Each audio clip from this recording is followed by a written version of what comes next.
Mesdames et messieurs, bonjour et bienvenue à cette nouvelle édition de Midi au Caire. Amorçons notre rencontre avec ce compte rendu concernant le président Abdel Fattah el-Sisi qui a passé en revue les derniers développements de la plus grande usine de textile au monde dans la ville de Mahalla Kobra. Le chef de l'État a examiné les échantillons des textiles produits récemment du coton égyptien de renommée. Lors de la réunion, le chef de l'État a étudié la stratégie de développement de l'industrie de textile. Le point.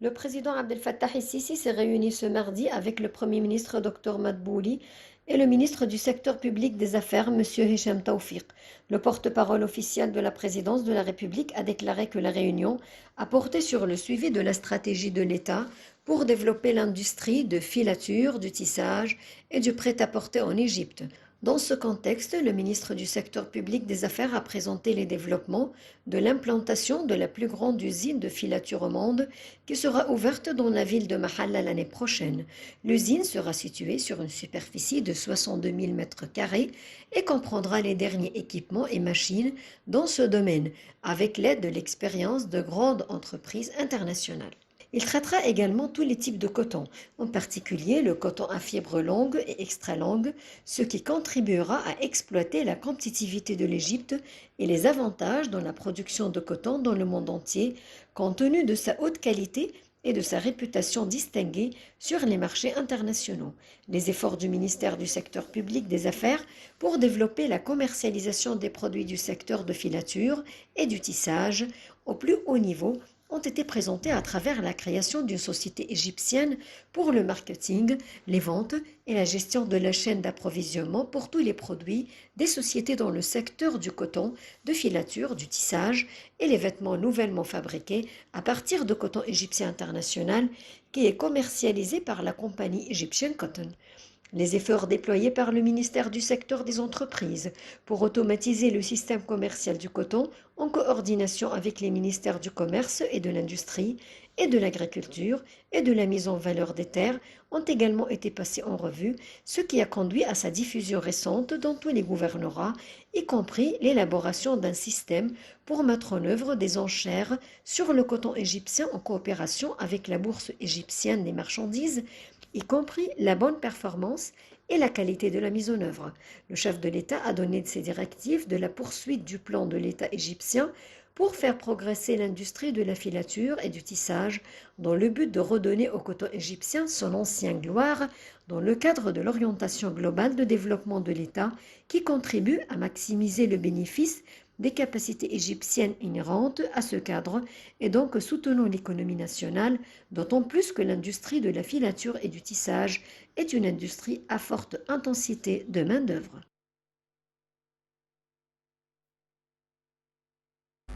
Et au cours d'une autre réunion, le président Abdel Fattah el-Sisi a examiné les moyens d'optimiser le potentiel de l'Égypte au niveau de l'organisation en vue d'accueillir les championnats mondiaux. À cet égard, le président el-Sisi a ordonné que les villes olympiques égyptiennes soient intégrées à d'autres composantes sportives et culturelles telles que la ville internationale des chevaux Mourabat et la ville des arts et de la culture afin de former une approche et une coordination sportive et culturelle globale. Le point. Le président Abdel Fattah el-Sisi s'est réuni ce mardi avec le Premier ministre Dr Mustafa Madbouli, la ministre de la Planification et du Développement économique Hala Saïd, le ministre des Financements Mohamed Maïd, le ministre de la Jeunesse et Sport Ashraf Sobhi, le chef du service de renseignement Abbas Kamel et le chef de l'autorité du génie des forces armées Hicham el-Soueifi. Le porte-parole officiel de la présidence a déclaré que la réunion a porté sur le suivi du poste exécutif pour le développement des infrastructures et des installations sportives au niveau de la République et de maximiser les capacités organisationnelles de l'Égypte pour accueillir les championnats du monde. Dans ce contexte, le président el-Sisi a été informé des efforts de développement et de modernisation des infrastructures sportives, d'équipements, stades, salles, terrains d'entraînement et logements au niveau de la République, en plus de ce qui a été fait pour accroître l'efficacité des aéroports, le réseau de transport et le développement des routes et des axes au Caire et ses environs à partir des villes voisines afin de faciliter le temps et l'échange chaîne de déplacement entre ces installations, maximisant ainsi les capacités de l'Égypte à accueillir des championnats du monde dans divers jeux au plus haut niveau organisationnel. Dans le même contexte, la position exécutive de la Cité internationale olympique d'Égypte dans la nouvelle capitale a été passée en revue, où le chef de l'État a été informé de l'avancement des travaux dans les différentes composantes de la ville, qui est un immense édifice sportif et le plus grand de la région du Moyen-Orient, avec piliers et services intégrés selon les meilleurs standards internationaux, notamment avec ses stades et salles couvertes pour divers jeux individuels et collectifs, ainsi que diverses installations médicales et hôtelières, bâtiments administratifs et places publiques. La réunion a également abordé la structure organisationnelle et administrative proposée de la ville et le schéma de gestion et d'exploitation en partenariat avec l'expertise internationale et étrangère dans le domaine de la gestion des villes olympiques sous tous ses aspects, tout en assurant la conduite des opérations de service au plus haut niveau. Le président Al-Sisi a ordonné que la ville olympique égyptienne soit intégrée à d'autres composantes et édifices sportifs et culturels tels que la ville internationale du cheval Mourabit et la cité des arts et de la culture afin de former une approche et un format sportif et culturel complet en harmonie avec l'infrastructure du système sportif en Égypte en général, des stades, des gymnases et des terrains de jeux de formation diverses et services techniques et logistiques connexes avec le développement des infrastructures et de l'hôtellerie avec toutes ses composantes au niveau de l'État, ce qui reflète la capacité de l'Égypte d'accueillir les grands tournois et événements internationaux dans divers sports et contribue à la promotion culturelle, civilisationnelle et touristique de l'Égypte. Le chef du gouvernement, Mostafa Madbouli, a suivi les efforts déployés par le Haut Comité médical et des appels au secours du Conseil des ministres en juillet. Madbouli a suivi ces efforts à travers un rapport qui lui a été soumis par le conseiller médical du Conseil des ministres et président du comité, Dr Houssem El-Masri. Le Premier ministre a salué les mesures entreprises par le Haut Comité médical du Conseil des ministres et sa réponse rapide aux appels au secours lancés par les citoyens dans le secteur médical et ce en coopération avec les ministères et les autorités concernées. Le chef du gouvernement a appelé à poursuivre ses efforts pour alléger la souffrance des malades et de leurs familles selon les directives du président Al-Sisi. Le ministre des Affaires étrangères, Sameh Choukri, est président désigné de la 27e session de la conférence des parties à la Convention cadre des Nations Unies sur les changements climatiques COP27, a reçu un appel de l'envoyé spécial du président américain pour le climat, John Kerry. Au cours de l'entretien téléphonique, messieurs Choukri et Kerry ont examiné la coordination égypto-américaine au niveau des changements climatiques. Les deux responsables ont fait le suivi de leur dernière rencontre à Berlin le mois dernier en marge du dialogue de Petersburg sur le climat. Monsieur Choukri a de son côté aspiré à une participation américaine de haut niveau à la COP 27 que l'Égypte accueillera et présidera à la mi-novembre à Sharm el-Sheikh. Par ailleurs, le chef de la diplomatie, Sameh Choukri, a également présidé et également président nommé de la 27e session de la conférence des Nations Unies pour les changements climatiques COP27, a mis l'accent sur l'importance d'entreprendre des mesures rapides face au changement climatique et de mettre en application les engagements internationaux à travers des projets tangibles. Choukri a fait cette déclaration lors de son discours enregistré sur les priorités de la présidence égyptienne concernant la COP27. Le point. Le ministre des Affaires étrangères et président désigné de la COP27, Sameh Choukri, a souligné l'importance d'entreprendre des étapes plus rapides face au changement climatique et d'honorer les engagements internationaux pris en ce sens via des projets tangibles et en tirant parti des histoires de succès international relatives à ce sujet.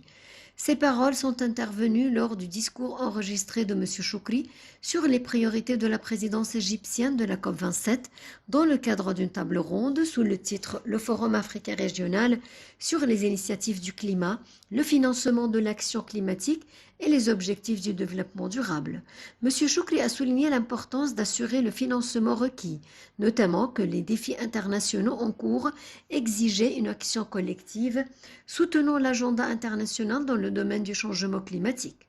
Selon le ministère des Affaires étrangères, la table ronde organisée par la présidence égyptienne en coordination avec la Commission économique pour l'Afrique à Addis Abeba s'inscrit dans le cadre des préparatifs de la COP27 qui se tiendra en novembre dans la ville de Sharm el-Cheikh. Cette table fait partie de 5 autres régionales qui reposent sur le financement du climat et l'orientation des investissements vers le soutien des efforts internationaux dans le domaine du changement climatique, en plus de l'adoption d'une approche globale pour atteindre le développement durable en se focalisant sur la transition énergétique juste, la sécurité alimentaire et la transition vers une économie circulaire. L'équipe sud-coréenne Black Eagles a participé avec un nombre d'avions en conjonction avec la présentation de l'équipe égyptienne Silver Stars et de l'avion égyptien Hail Gazelle avec des spectacles aériens impressionnants. L'équipe sud-coréenne de jeux aériens est arrivée hier sur l'une des bases aériennes égyptiennes pour participer avec l'armée égyptienne de l'air devant les pyramides, un spectacle qui se déroule sous le nom de Pyramids Air Show 2022 aujourd'hui. Des parachutistes égyptiens ont présenté plusieurs performances lors des activités du festival, en plus de la participation de la musique militaire égyptienne. Ce spectacle reflète la profondeur des relations d'amitié et de coopération entre l'Égypte et la Corée du Sud.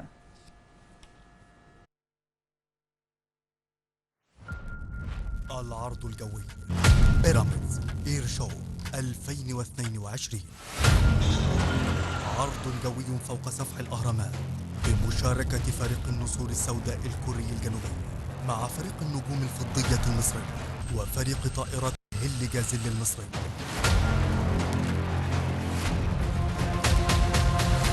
ينفذ في 3 أغسطس 2022.